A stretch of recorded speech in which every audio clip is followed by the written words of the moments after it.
Lo mismo, acá hay un trabajo de Sensebe publicado en el 2005, que es el resultado del llamado Probe Study, que es uno de los tantos estudios para analizar dosis diferentes de concentrados plaquetarios, y también lo que vieron fue la prolongación en los periodos en que los pacientes se transfundían.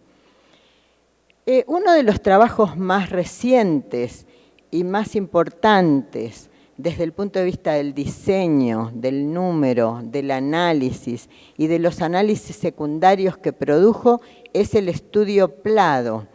El estudio PLADO lo que tenía como objeto era ver cuál era la dosis óptima de las plaquetas para el manejo de las trombocitopenias en pacientes hemato-oncológicos. Y compararon dosis bajas, dosis medias y dosis altas. Encontrando, dividieron el sangrado para estudiarlo en los 4 grados de sangrado de la Organización Mundial de la Salud, en el cual el grado 2 es un grado de leve a moderado, en el que la hemorragia no exige una transfusión de glóbulos rojos. Eso es muy importante, quiere decir que es una hemorragia que no va a producir una anemia que requiera transfusión de glóbulos rojos. Y se produjo en este estudio en 64% de los pacientes cuando se usaron dosis bajas, en 59% con dosis medias y en 64% con dosis altas. Esto es muy interesante porque fíjense que no hay una gran diferencia entre esas dosis. No afectaba la frecuencia de ninguno de los grados de sangrado y que la cantidad es, por supuesto, de transfusiones significativamente menor en los pacientes que recibieron dosis bajas comparado con las dosis medias y las dosis altas. Y en la rama de dosis bajas, los pacientes tuvieron, por supuesto, episodios transfusionales terapéuticos debido al sangrado de un mayor nivel que el grado 2. Y los pacientes, entonces, hematológicos y oncológicos con trombocitopenia de origen hipoproliferativo pueden ser transfundidos en forma segura cuando tienen 10.000 o menos plaquetas. Esto fue el primer reporte del PLADO que fue hecho en el año 2008. Y el reporte final del PLADO, que se publicó en el New England en 2010, dice como conclusión que las transfusiones profilácticas de bajas dosis disminuyen el número de plaquetas transfundidas, pero incrementa el número total de transfusiones, de modo tal que uno lo que debe ver es cuál de las dos cosas impacta más en su paciente. Y que si se toman todos los rangos de dosis, en ningún caso el número de plaquetas tiene efecto en la incidencia de hemorragia. O sea, no fue significativa las diferencias de dosis. Un análisis secundario fue tener en cuenta la compatibilidad ABO. Y en este caso, las plaquetas de aféresis ABO compatible tuvieron un mayor incremento, pero no fue medible el impacto clínico. El otro trabajo secundario o resultado secundario del estudio PLADO fue muy interesante. Ahí tienen la referencia.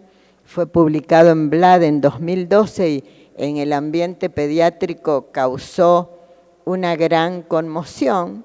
Y yo digo porque fuimos invitados a hablar de esto en la Sociedad Argentina de Hematología, pero en realidad los trabajos hay que leerlos.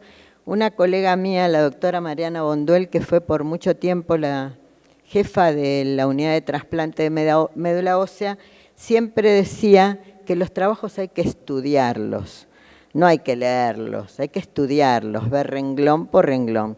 Acá, en este trabajo tampoco hay mucho para estudiar, pero queda muy claro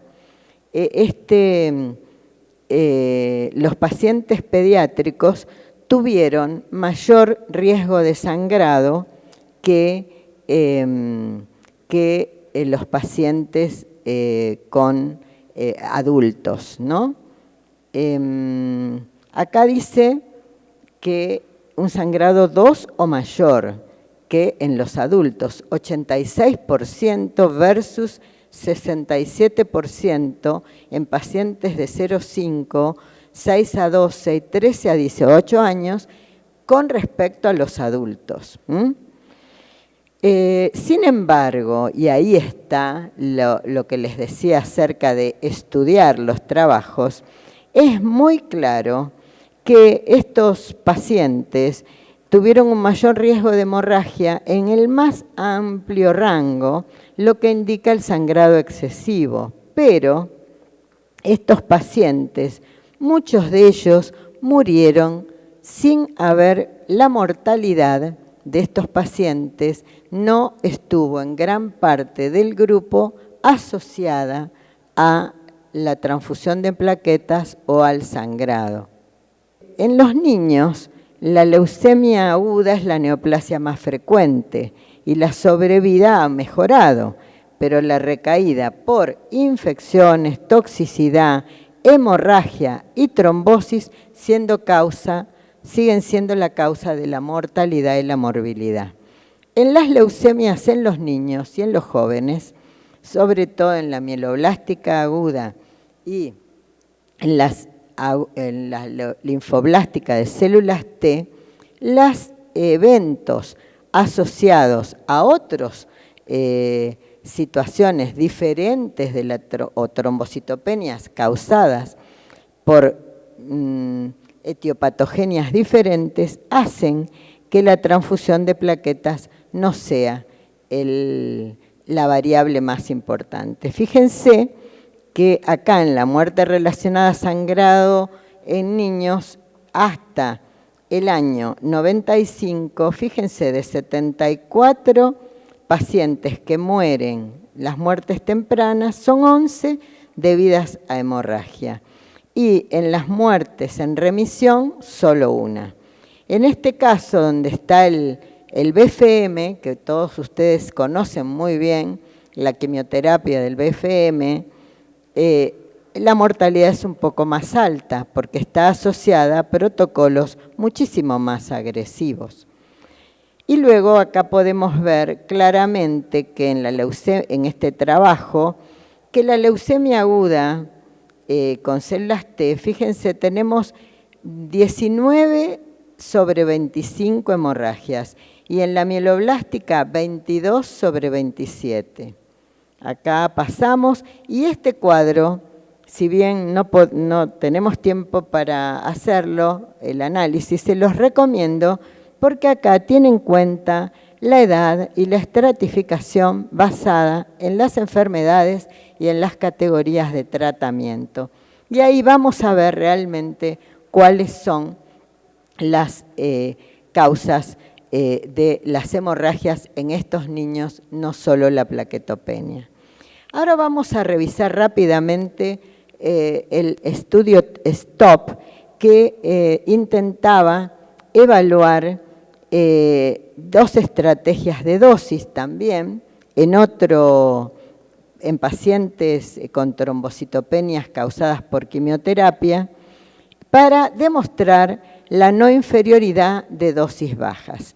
Este estudio básicamente tuvo que ser detenido porque se produjeron más de 5% de hemorragias en la rama de dosis bajas, lo cual el comité organizador, que es un comité internacional del grupo BEST, detuvo el estudio.